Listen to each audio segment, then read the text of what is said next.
This video chart presentation of NanoSphere Inc. It's a NASDAQ global market listed company trading our ticker NSPH.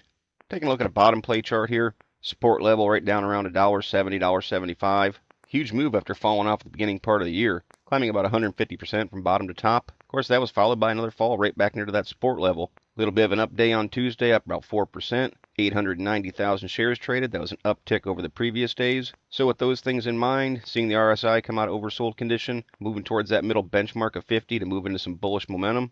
Going to keep this stock on watch, see if the move's going to continue, and importantly, hold this bottom support. MACD moving the right direction, climbing back towards zero. Histogram bars holding over top of zero. The upward movement indicating that there's a potential trend shift going on. Same look with the PPO moving back towards zero. Of course, that's important because it's coming off a PPO ADX pinch and actually forming a second type of pinch about a month later, only at a lower level for the ADX, which oftentimes is indicative of a true bottom for a chart. So that's a pretty nice look for the PPO and the ADX. Money flow index working its way back towards 50. The 7's already popped through, registering a 59.7. That signals people are starting to pay higher prices for the stock. Not getting too much from the accumulation distribution. In the very short term, it is turning up, indicating there's some buying pressure coming into the play. But I'd rather see this make a move something along those lines to show that there's some real strong buying pressure. Now I'm getting a bit of a different look than shaking money flow, which is based upon the accumulation distribution, making higher lows and working its way back towards zero. And see right now, essentially at that zero mark. And what that says is over 20 periods, buying and selling pressure is essentially equal. CCI just now breaking through negative 100. Bottom feeders will use that negative 100 as a buy point.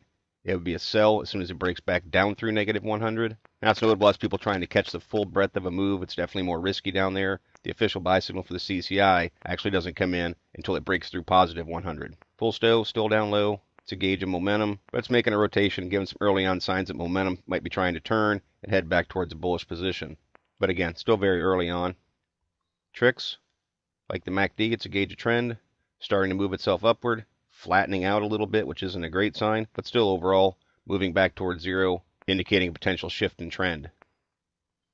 As I mentioned, RSIs looking like they're going to try and break through 50. You can see how important it is to be trending over top of 50, essentially not holding over top of 50, stock price falling apart, and through here, outside of a few real quick dips, essentially trending over top of 50. Of course, that's when the stock price is rising. So I'd be keeping an eye on not just this black line, the short-term 7, these two longer-term RSIs, the 14 and 21. I want to see those above the 50 mark to show that there's a strong momentum built in the chart.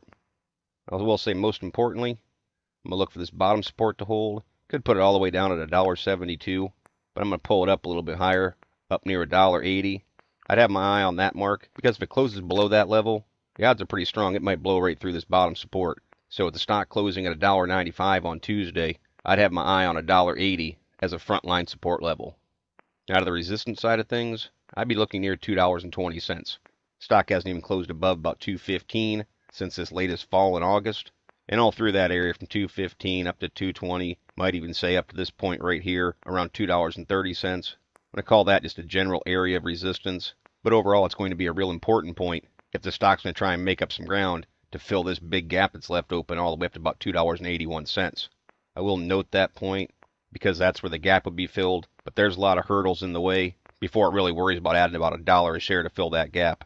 First and foremost, this resistance point I just mentioned.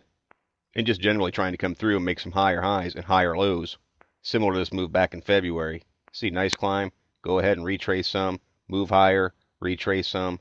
It's a nice healthy climb. You can see it takes about 3 months for that to happen. Those are the type of things that I'd look for now off this bottom. Liquidity doesn't really appear to be much of an issue. Plenty of shares traded each day. Now it's just time to see if this support's going to hold. If the stock starts to climb, see how it reacts to this resistance point. Right now, it looks like things are definitely trying to turn, seeing some shifts in trend and shifts in momentum. At those type of make or break points, see if indicators are pushing to truly bullish positions. So it's worth keeping an eye on going forward to see how this bottom play performs. As always, merely my interpretation of the NSPH chart. Thank you for watching. Trade smart.